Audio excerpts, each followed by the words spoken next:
सपने वो नहीं है जो नींद में आते हैं, सपने तो वो हैं जो नींद आने नहीं देते हैं। इंतजार करने वालों को उतना ही मिलता है जितना कोशिश करने वाले पीछे छोड़ के चले जाते हैं। करता रहे तू इंतजार, बन जा आलसी, कुछ नहीं मिलेगा। नमस्कार, मैं Vivek Bindra, founder and CEO बड़ा बिजनेस.com। खड़ा हो गया हूं रामेश्वरम के उस मल्लाह के बेटे, उस मल्लाह के बेटे जिसके एक कान में गीता के श्लोक गूंजते थे और दूसरे कान में डार्विन के सिद्धांत। नाव पे तीर्थ यात्रियों को रामेश्वरम के मंदिर लेके जाया करते थे, और जब तीर्थयात्री रामेश्वरम मंदिर की परिक्रमा करते थे उतनी देर बैठ के ये फिजिक्स के सिद्धांत पढ़ा करते थे। बिखरी जुल्फों वाले सिर्फ मेरे या आपके नहीं बल्कि पूरे देश के चहेते डॉक्टर एपीजे अब्दुल कलाम की आज बात करेंगे। एपीजे, ए मतलब अबुल उनके परदादा, पी मतलब पाकिर उनके दादा, जे मतलब जैनुल अब्दीन उनके पिताजी, और अब्दुल कलाम वो उनका खुद का नाम। 11वें राष्ट्रपति, 2002 से 2007 जनवादी राष्ट्रपति, पीपल्स प्रेसिडेंट। एक बार की बात है, कॉन्फ्रेंस में एक अंग्रेज ने पूछा कि अब्दुल कलाम कौन है, एक वाक्य में बताइए। तो वहां बैठे एक बच्चे ने जवाब दिया, he is simple Indian who is inexplicable, यानी कि जिसको एक्सप्लेन ही नहीं कर सकते even with the best of the objectives. यानी कि एडजेक्टिव क्या होता है, वो जो नाउन को समझाता हो। संज्ञा की विशेषता को विशेषण बोलते हैं। दुनिया के सारे विशेषण लगा दो पर उनकी विशेषता को परिभाषित नहीं किया जा सकता। ऐसे थे अब्दुल कलाम। एक बार किसी बच्चे ने उनसे पूछा, सफल होने का क्या मंत्र है? बोले 4 चीजें करनी है, 4 बातें। समझ लो ये वीडियो गेम चेंजर है। 4 बातें। बोला सफल होने के लिए पहले बनाओ बहुत जबरदस्त एम, ग्रेट एम। दूसरा, उस एम के लिए सारी नॉलेज एक्वायर करते जाओ, उसके लिए जो चाहिए नॉलेज एक्वायर कर लो। तीसरा, फिर करो दबा के हार्ड वर्क। और चौथा, परसीवरेंस। हार नहीं माननी है भैया। क्या नहीं माननी? हार नहीं माननी। जीवन को हमेशा ऐसे जियो कि जीवन खत्म होने के बाद भी लोग जिंदगी भर आपको याद रखें, अपनी अपनी जिंदगी तक आपको याद रखें। शुरू से शुरुआत करते हैं। डॉक्टर एपीजे अब्दुल कलाम, 15 अक्टूबर 1931 को उनका जन्म रामेश्वरम के तमिलनाडु में हुआ था।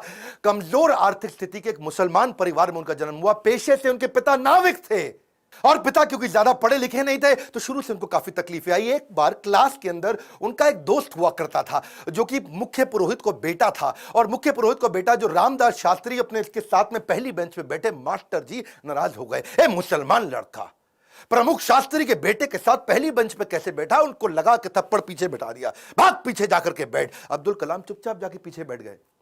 और क्या सोचिए, इस घटना पे उन्होंने उस दिन संकल्प लिया, पीछे बैठ के दुनिया बदलूंगा। और पीछे बैठना कोई मायने नहीं रखता, इसलिए वो कहा करते थे देश का सबसे अच्छा दिमाग क्लासरूम की आखिरी बेंच पे भी मिल सकता है। अच्छा, परिवार बहुत बड़ा था, 10 भाई बहन थे, पैसों की कमी तो होनी थी, तो अपने खर्चा निकालने के लिए अखबार बेचना शुरू किया। छोटी उम्र में अखबार क्यों बेचते थे? इनको पता था पैसा तो मिलेगा, लेकिन सारे रास्ते में बेचते वक्त पूरे अखबार को पढ़ जाऊंगा। चलते चलते सारे अखबार को पढ़ जाया करते थे। 8 साल की जब उम्र में थे ना, ये बहुत छोटे थे, इनके गांव से कई किलोमीटर दूर एक मास्टर जी बहुत बढ़िया गणित पढ़ाते थे और बोले सुबह 4 बजे 1 घंटे की क्लास फ्री है, उसी बच्चे को पढ़ाऊंगा सुबह 4 बजे जो नहा धो के आएगा।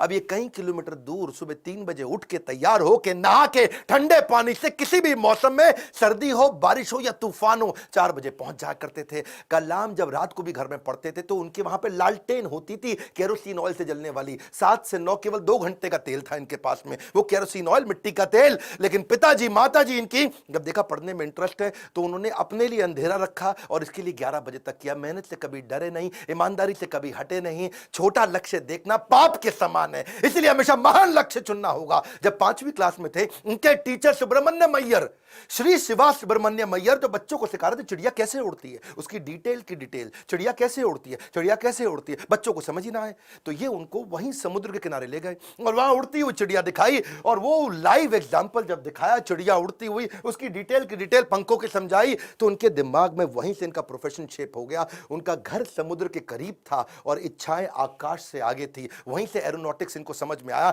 हाई स्कूल इन्होंने रामनाथपुरम के एक श्वार्ट्ज हायर सेकेंडरी स्कूल में किया। और एक दिन एक बार अपने स्कूल में किसी गलत क्लास में पहुंच गए, और गलत क्लास में जब अंदर घुसे तो टीचर ने इनको चपत लगाई, जब तक तुम्हें यही नहीं समझ में आ रहा कि तुम्हारी क्लास कौन सी है, मैथमेटिक्स की क्लास में तुम गलत क्लास में पहुंच गए तो तुम क्या पढ़ोगे और क्या आगे बढ़ोगे। और वहीं इन्होंने इतनी पढ़ाई करी मैथमेटिक्स में कि 100 में 100 नंबर ले आए। टीचर भी हैरान हो गया, अगर तुम सूर्य की तरह चमकना चाहते हो तो पहले सूर्य की तरह जलना होगा। बचपन से ही आसमान में उड़ने की इच्छा थी, इसीलिए इन्होंने मद्रास के हाईएस्ट कॉलेज, देश का सबसे अच्छा कॉलेज था MIT, Madras institute of technology, वहां एरोनॉटिकल इंजीनियरिंग में दाखिला लिया। बहन ने काफी पैसा अपना सोना गहना गिरवी रख करके इनको 1000 रुपए दिया। कॉलेज में अब एरोनॉटिक्स था तो विमान के डिजाइन बनाने थे, प्रोजेक्ट मिला, अब विमान के डिजाइन बनाने में लग गए और डिजाइन जो बनाया और टीचर को दिखाया, टीचर को पसंद नहीं आया और टीचर ने कहा अगर तुम एक अच्छा डिजाइन नहीं बना सके ना अब्दुल कलाम तो तुम्हारी स्कॉलरशिप छिन जाएगी, स्कॉलरशिप छिन जाएगी, स्कॉलरशिप छिन जाएगी। इनका दिमाग चकरा गया। टीचर की ये बात सुन के पांव के नीचे जमीन खिसक गई। 1000 रुपए बहन ने गिरवी रखे, मुझे गहने अपने दिए थे और इन्होंने टीचर से कहा मुझको 1 महीना दे दो, बहुत बढ़िया डिजाइन दूंगा। टीचर ने कहा कोई 1 महीना नहीं, 3 दिन मिलेंगे, 3 दिन।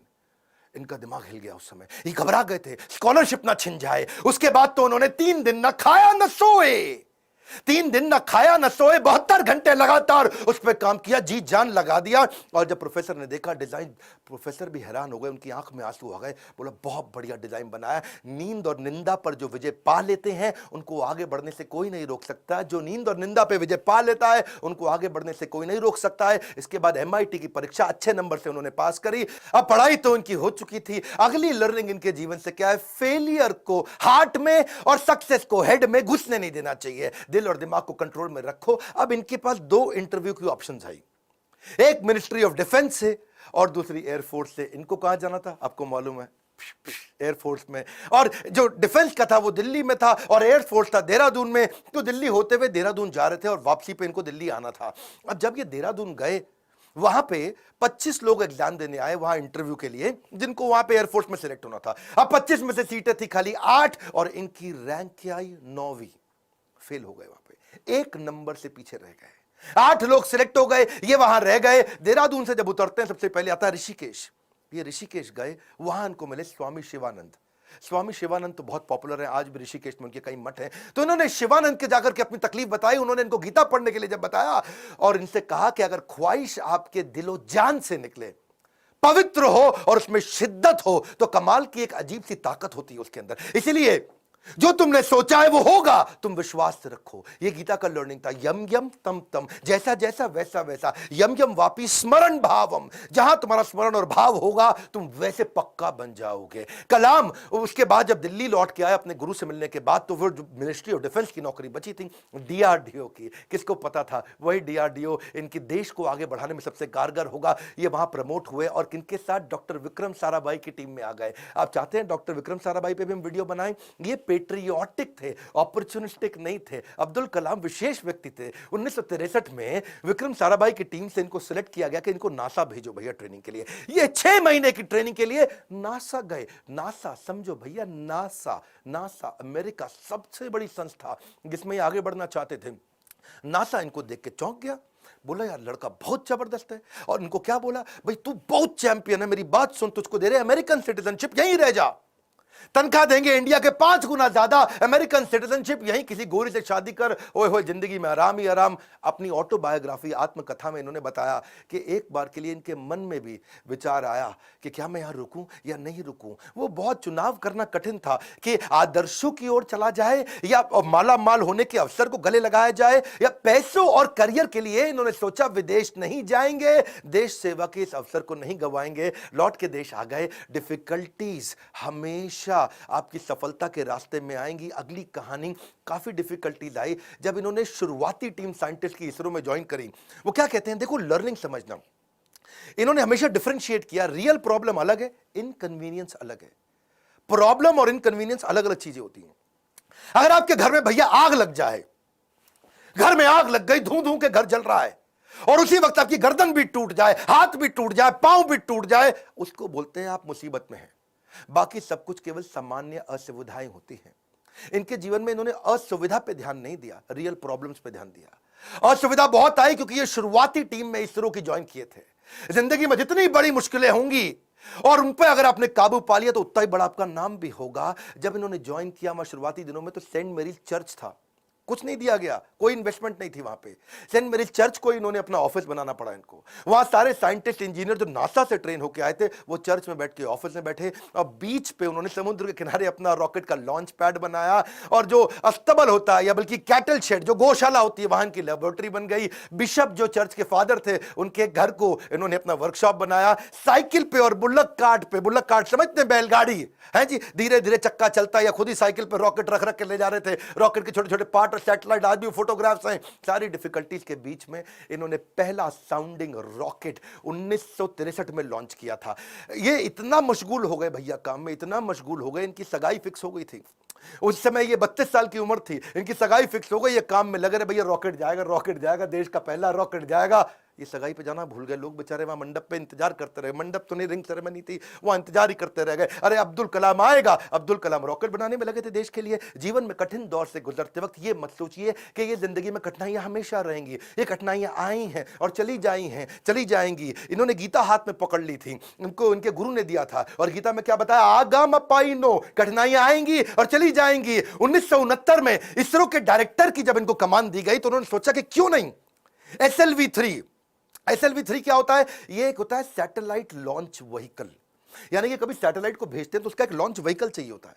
एक होती है गोली ठा और एक होती है गोली के लिए बंदूक जिससे गोली निकलती है, तो एक लॉन्च व्हीकल होता है जिससे सैटेलाइट को भेजते हैं और जो अपने ऑर्बिट में जाके सेट होता है। तो जब इनके पास पैसा नहीं था वहां पे, इन्होंने क्या कहा कि भैया SLV-3 के लिए काम करूंगा और PSLV के लिए काम करूंगा। SLV-3 में 1 रुपया लगेगा, PSLV में 1 रुपया लगेगा, तो दोनों मिला के 2 रुपया लग जाएगा। तो ऐसा करते दोनों को एक साथ करने का जुगाड़ करता हूं, 1 रुपये 20 पैसे में कर दूंगा, 80 पैसा बच जाएगा। तक थोड़े कम खर्चे के अंदर दोनों प्रोजेक्ट पूरे कर दिए। इसके लिए उन्होंने सरकार से फंड मांगा, इंदिरा गांधी ने बोला फंड नहीं है, पब्लिकली मना कर दिया, प्राइवेटली थोड़ा सा फंड इनको दिया, और थोड़ा सा फंड मिलने के बाद ये जी जान से अपने प्रोजेक्ट पर लग गए। अब अब्दुल कलाम है भैया, 18 घंटे रोज काम करते थे, साल के 365 दिन, लीप ईयर में 366 दिन भी काम करते थे। 1969 से 1989 तक 10 साल इन्होंने अपना जी जान से मेहनत किया। केवल 2 बार छुट्टी ली, एक बार पिता के देहांत पे, एक बार माता के देहांत पे। बाकी दिन कोई सैटरडे संडे नहीं, 15 अगस्त 26 जनवरी नहीं। 10 साल के कठिन परिश्रम के बावजूद 1979 में इनका SLV-3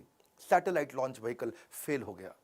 और जब फेल हुआ तो ये बहुत घबरा गए, क्योंकि उस समय ये इसके ऊपर पूरा देश देख रहा था इनको, पूरी दुनिया की मीडिया देख रही थी इनको, हताश हो चुके थे। और उस परिस्थिति में इनके जो प्रोफेसर सतीश धवन जो चेयरमैन थे उस समय, उन्होंने इनको बुलाया कि आओ अब्दुल कलाम, चलो मीडिया इंतजार कर रही है, वहां जाके बात करना होगा। कलाम घबराए हुए थे, अब सब कुछ मेरे ऊपर आ जाएगा, क्योंकि ये मिशन डायरेक्टर, प्रोजेक्ट डायरेक्टर थे। As a mission director, project director, इनके फेलियर, अब इनके फेलियर पे पूरी दुनिया देख रही थी। और जब सतीश धवन ने इनको बुलाया तो ये और घबरा गए, अब मीडिया को क्या जवाब दूंगा। मीडिया ने कहा करोड़ों रुपया तुमने देश का लगा के बर्बाद कर दिया, तुम्हारे को क्या अधिकार था। और वहीं प्रोफेसर सतीश धवन ने माइक ले लिया और माइक लेकर के क्या बोला, ये टीम बहुत जबरदस्त है, पहली बार किया है, फेल हुए हैं, 1 साल के अंदर यही टीम दोबारा इसी SLV-3 को लॉन्च करेगी। और दुगनी ऊर्जा भर दी टीम के अंदर। सारे फेलियर को, अब्दुल कलाम के फेलियर को उन्होंने अपने ऊपर ले लिया। ये देख करके अब्दुल कलाम हैरान हो गए। 1 साल दोबारा जी जान से मेहनत करी, इंटेलिजेंस आ चुकी थी, और इस बार SLV-3 जब सफल हो गया तो उसके बाद फिर अब दोबारा प्रोफेसर धवन ने माइक इस दफा कलाम जी के हाथ में दे दिया, बोला अब तुम सफल हो गए हो, अब जवाब तुम दोगे। अब्दुल कलाम हैरान हो गए, बोले this is called leadership. How to handle success ये सबको आता है, हाउ टू हैंडल फेलियर ये प्रोफेसर धवन ने सिखाया कि जब मैं सफल होऊंगा तो टीम को क्रेडिट दे दूंगा, और जब विफल होऊंगा तो सारा का सारा फेलियर अपने ऊपर ले लूंगा। इस बात से प्रभावित आगे चल के इंदिरा गांधी भी हो गई, और देखा क्या उन्होंने कि ये दोनों ने बहुत जबरदस्त काम किया। उन्होंने प्रोफेसर धवन को बोला मैं अब्दुल कलाम से मिलना चाहती हूं, इन्होंने अब्दुल कलाम को बोला आ जाओ भैया, इंदिरा गांधी मिलना चाहती हैं। वो बोले भाई मेरे पास तो कपड़े नहीं, मैं चप्पल में फटी हुई घूम रहा हूं, मैं कैसे अब उनके आकर के मिलूंगा। तो उन्होंने कहा कि भाई कलाम तुम पहले से ही सफलता का सूट पहने हुए हो, कलाम तुमने पहले से ही सफलता का सूट पहना है, कपड़ों का सूट नहीं चाहिए। और उन्होंने जाकर के वहां जब इंदिरा गांधी से मिले बड़ी प्रभावित थी। उन्होंने कहा कि अब तुम्हारे को डिफेंस में और काम करना पड़ेगा। इस समय चाइना भी, पाकिस्तानी भी, आजू बाजू सब लोग मिसाइल की तैयारियां कर रहे हैं, तुम मिसाइल बनाओ हमारे देश के लिए। और उसी समय अटल बिहारी वाजपेयी से भी उनकी पहली मुलाकात हुई। अटल से जब उन्होंने हाथ मिलाने के लिए आगे बढ़ा तो अटल इनसे हाथ नहीं मिलाए, अटल बिहारी जी इनको गले लगा लिए। इंदिरा गांधी मुस्कुराई, बोलिए ध्यान रखना अटल बिहारी जी ये मुसलमान है। अटल बिहारी बोले ये मुसलमान बाद में हैं, पहले हमारे देश के नागरिक हैं और हमारे देश के महान साइंटिस्ट हैं। अब्दुल कलाम उनको देख के बहुत मुस्कुराए। सफलता पे सफलता मिल रही थी, उसका उन्हें इनाम भी मिल रहा था। 1981 में पद्म भूषण अवार्ड दिया, 82 में DRDO का डायरेक्टर बना दिया। डिफेंस की ऑर्गेनाइजेशन DRDO उसके मुख्य पद पे आ चुके थे, पर मन से वो खुश नहीं थे, मन से खुश नहीं थे, क्योंकि जानते थे कि चाइना और पाकिस्तान मिसाइल पे मिसाइल बना रहा है और उन्हें देश की सुरक्षा खतरे में नजर आ रही थी। उस दौरान कमाल की बात देखो, अजीबो गरीब इमेजिनेटिव व्यक्ति थे अब्दुल कलाम जी। उन्होंने महाभारत को पढ़ना शुरू किया और महाभारत में बर्बरीक की कहानी सामने आई, उससे बड़े इंस्पायर्ड हुए। बर्बरीक की कहानी अलग सी थी। बर्बरीक कहते हैं कि उनके पास 3 तीर है और 3 तीर से वो क्या करेंगे, पहले तीर में सबको प्रोटेक्ट कर लेंगे, भाई किस किस को प्रोटेक्ट करना है, दूसरे में किस किस को अटैक करना है। मेरी बात समझना, पहले 2 तीर में क्या करेंगे, किसको अटैक करना है उन सबको डिसाइड कर लेंगे, उसके बाजू में किस किस को, सबको थोड़ी पूरा का पूरा शहर उड़ा दें। भाई जिसको प्रोटेक्ट करना है उसको सिलेक्ट कर लिया, जिसको अटैक करना है उसको सिलेक्ट कर दिया, तीसरे तीर में गेम ओवर, खत्म कर दिया। तो उनके पास 3 तीर थे। वहां सोचे यार ये तीर किसको प्रोटेक्ट किसको अटैक कैसे जाना है, किधर किधर जाना है, बड़ा गाइडेड तीर है।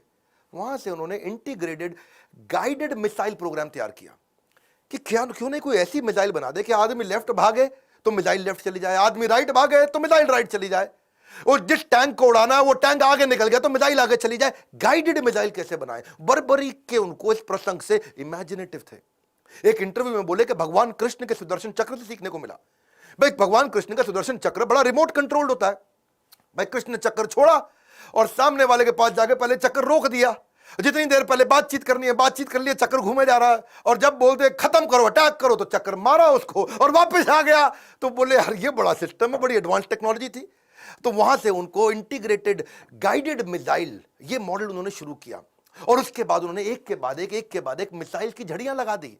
देखो, who dare to imagine the impossible are the ones who will break all human limitations. Imagination के बारे में वो हर कॉलेज में लेक्चर दिया करते थे। 1985 में उन्होंने त्रिशूल नाम की मिसाइल लॉन्च करी, फिर उन्होंने पृथ्वी लॉन्च करी 1988 में। 89 में अब अग्नि के पीछे लगे हुए थे। उन्होंने आकाश भी कर दिया, नाग भी कर दिया, अग्नि नहीं होती थी उनसे, अग्नि में बार बार फेल हो रहे थे।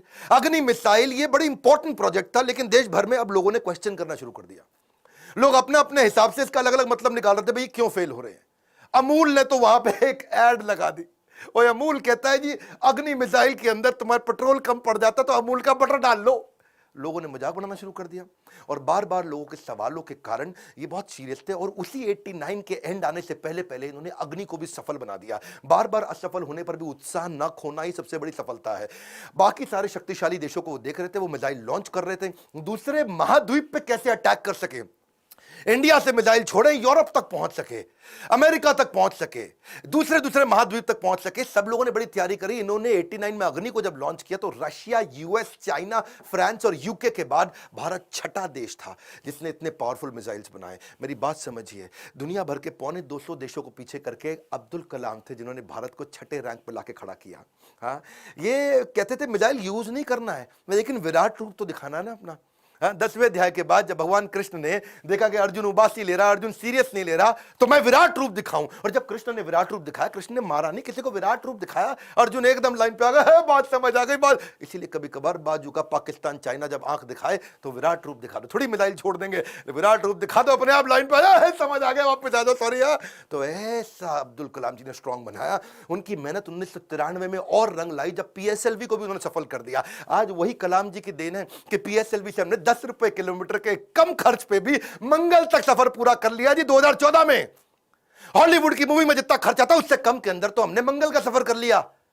2017 में ये अब्दुल कलाम जी थे जिनके चलते 104 सैटेलाइट एक रॉकेट से लॉन्च किए। दुनिया में सबसे सस्ता अफोर्डेबल प्रोग्राम ये अब्दुल कलाम जी की देन थी। 1979 में वही कलाम थे, वही भारत था, कोई देश मदद नहीं कर रहा था। ये 1979 था और आज 2017 में ये कलाम जी की देन है जब दुनिया भर के देश इंडिया के पास आए, भाई हमारा भेज दो यार, अपने रॉकेट में हमारा भी भेज दो। हमने यूएस की मदद करी, नीदरलैंड की करी, स्विट्जरलैंड की करी, इजराइल की करी, कजाकिस्तान की करी, यूएई की करी और हमारे 100 मिलाकर के 104 सैटेलाइट एक साथ भेजे थे। ये अब्दुल कलाम जी की देन है। अच्छा वापस चलते हैं 93 के पीएसएलवी जब उन्होंने इसको सफल बनाया, उसी समय न्यूक्लियर पावर की बातचीत दुनिया भर में बहुत हो रही थी। इन्होंने देखा कि भाई अमेरिका धमकियां भी बहुत दे रहा था। अब बात यह है कि धमकियों से डरना पुरुषार्थ से बेईमानी है और जो देश के लिए कुछ भी कर गुजरे वही सच्चा हिंदुस्तानी है। कलाम जी सच्चे हिंदुस्तानी थे। उन्होंने 3 तरकीबें अपनाई।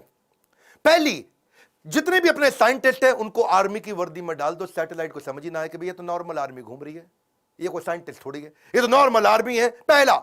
दूसरा, जब भी ये कोई काम करेंगे उसी समय के बीच में करेंगे जब एक सैटेलाइट जाएगा और दूसरा आने वाला, उसके बीच में कर लेंगे। एक आएगा एक जाएगा, उसके बीच में कर लेंगे। एक आएगा एक जाएगा, उसके बीच में कर लेंगे। तो ये उतने ही टाइम में तैयारी करते थे। और तीसरा, काम खत्म होने के बाद जमीन को एकदम साफ सुथरा ऐसे सेट करते थे, जब सैटेलाइट आएगा पता ही नहीं चलता कुछ हुआ यहाँ पे, ओए आर्मी वाले आराम से घूम रहे हैं। अमेरिका को पता नहीं लगने दिया। 1992 से 97 लगातार उन्होंने काफी काम किए। आसपास के गांव और अन्य लोगों को कभी नहीं पता चला कि यहां हुआ क्या है, और यही मेहनत उनकी रंग लाई। 1998 में भारत ने ऑपरेशन शक्ति के नाम से परमाणु परीक्षण कर दिया, चुपचाप कर दिया। आज इन्हीं प्रयासों से भारत परमाणु समृद्ध बन पाया है। 5 देश थे उस समय में, फ्रांस था, यूएस था, रशिया, यूके और चाइना। ये 5 देश थे। हमें किसी से दिक्कत नहीं थी, हमें चाइना से दिक्कत थी, क्योंकि चाइना चुपचाप उस समय पाकिस्तान को भी परमाणु शक्ति दे रहा था। वो तो आपको पता ही है जी, है वो तो उसका नाजायज, मैं जरा नहीं बोलूंगा। तो उसके चक्कर में, पाकिस्तान और चाइना के चक्कर में यहां इंडिया ने काम पूरा कर दिया। उनके लगातार प्रयास के चलते 1997 के अंदर उनको भारत रत्न दिया गया। 41 साल तक उन्होंने भारत की सेवा करी। 1999 में वो रिटायर हुए। उन दिनों वाजपेयी जी एक्शन में चल रहे थे इधर, यहां ये रिटायर हुए, वाजपेयी जी एक्शन में। उन्होंने फोन मिला दिया, ओ हाँ भी कलाम जी, बात सुनो यार, अपना मंत्रिमंडल हम बना रहे हैं, तुम्हारे को हम मिनिस्ट्री देना चाहते हैं, आ जाओ यार।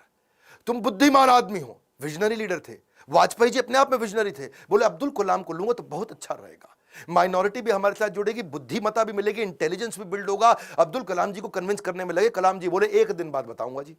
1 दिन बाद कलाम जी ने फोन कर दिया कि जी मैं अस्वीकार करना चाहता हूं, और मिल करके फिर जाके बोला कि मुझको एक नई पीढ़ी तैयार करनी है जो भारत को विश्व गुरु बना सके। एक नई पीढ़ी तैयार करने के लिए मैं कॉलेजेस में पढ़ाना चाहता हूं। अपनी टीचिंग के प्रोफेशन के लिए अन्नामलाई यूनिवर्सिटी तमिलनाडु साउथ वापस चले गए।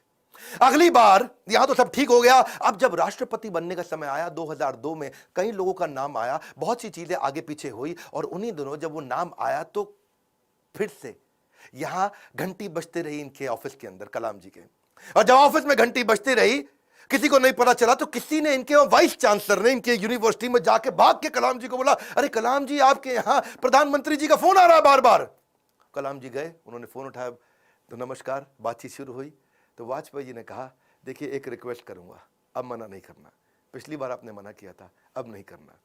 तो कलाम जी ने पूछा, कहिए क्या रिक्वेस्ट है। वाजपेयी जी बोले, हम आपका नाम देश का राष्ट्रपति बनाने के लिए रिकमेंडेशन देना चाहते हैं, आप हाँ कर दीजिए। अब्दुल कलाम जी मुस्कुराए और बोले 1 घंटे का समय दीजिए। 1 घंटे के बाद वो वापस गए, उन्होंने फिर फोन किया और स्वीकार कर लिया। बोला ठीक है, मैं इसके लिए तैयार हूं। अब कलाम जी का राज्य अभिषेक होना था, जैसे भगवान राम का राज्य अभिषेक हुआ 14 साल के वनवास के बाद में।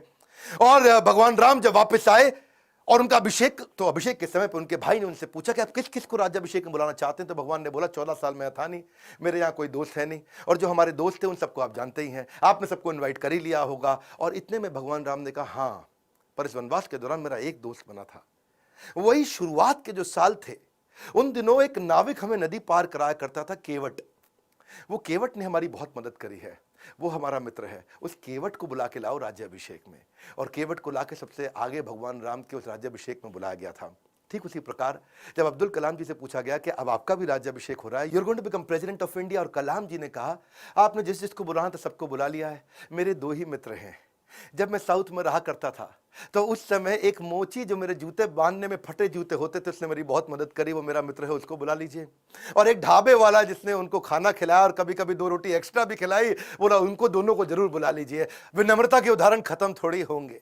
आमतौर पर जब व्यक्ति बड़ा होता है या राष्ट्रपति बन जाता है तो कहीं कहीं ट्रक लेकर के राष्ट्रपति भवन जाता है, और कहीं मल्टीप्लाइड एक्स्ट्रा ट्रक लेकर के बाहर निकलता है। पर अब्दुल कलाम जी केवल एक मात्र ऐसे राष्ट्रपति थे जो 2 सूटकेस से भवन में गए थे, और निकलते वक्त 2 ही सूटकेस लेकर के भवन से वापस आए थे। उनकी कुल संपत्ति में क्या था? कुछ नहीं था। एक रामेश्वरम में उनका पैतृक घर जो उनके पिता ने बनाया था, 2500 उनकी किताबें, एक वीणा जिसको बजाने में उनको बड़ा आनंद आया करता था, वीणा बहुत बजाते थे, एक उनकी कलाई की घड़ी, एक सीडी प्लेयर जिसमें वो भजन सुना करते थे, एक लैपटॉप था, 6 कमीजें जिनमें 3 तो डीआरडीओ की दी थी, 3 उनकी खुद की थी, 4 पेंट थी टोटल, जो 2 डीआरडीओ की दी थी, 2 उनकी खुद की थी, 3 सूट थे और 1 जोड़ी जूता। हाँ, लेकिन उनके पास खास बात क्या थी? 40 डॉक्टरेट थी। खुद पीएचडी की पढ़ाई कभी नहीं करी, कोई मेडिकल पीएचडी की पढ़ाई नहीं करी, पर जिस यूनिवर्सिटी जाते थे लोग उन्हें डॉक्टरेट देते थे। लॉ, इंजीनियरिंग, साइंस, कितनी तरह की doctorate, Padma Bhushan, Padma Vibhushan, Bharat Ratna, Veer Savarkar award, Ramanujan award, कई प्रकार के उनको अवार्ड मिले।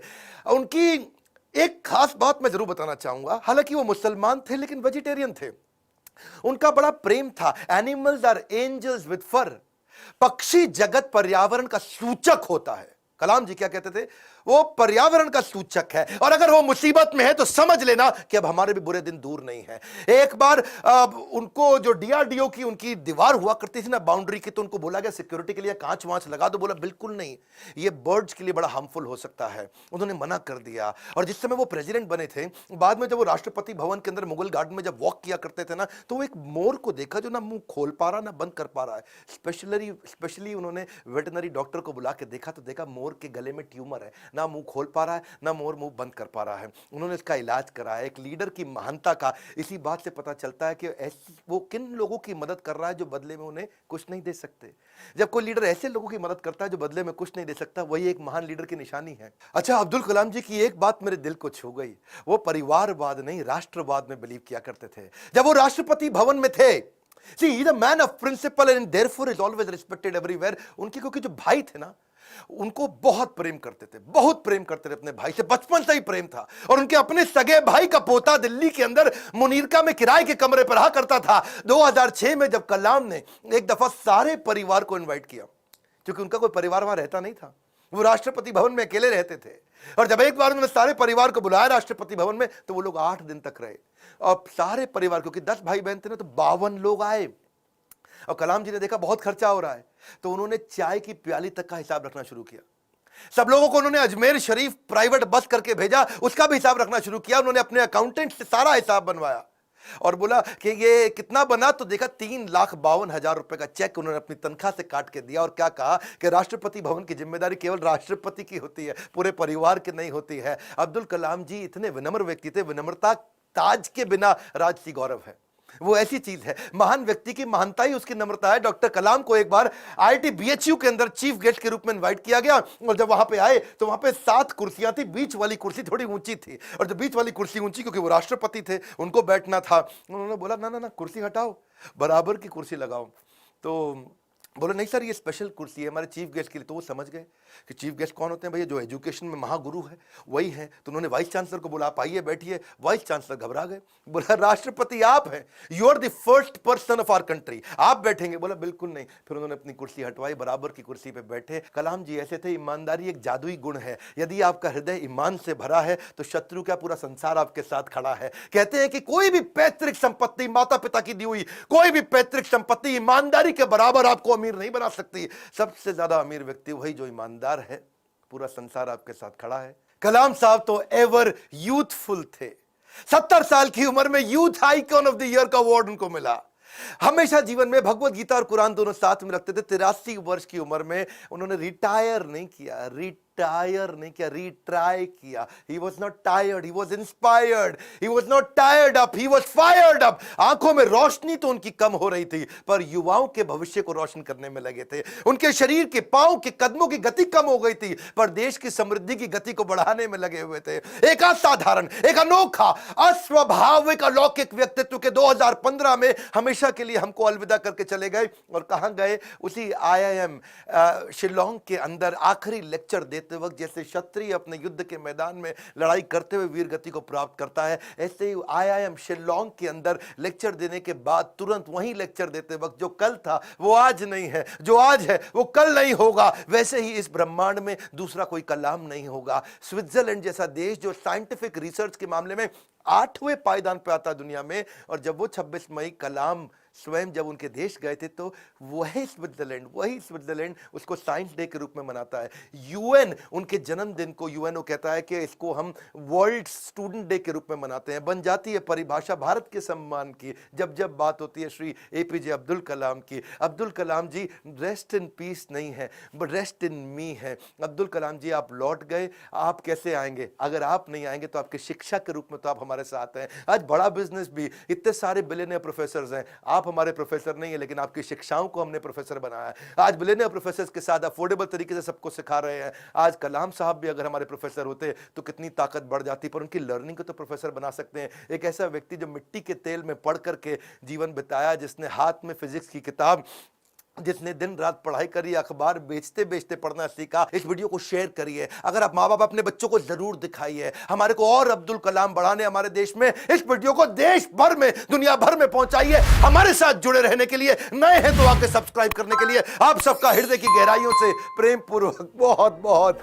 धन्यवाद।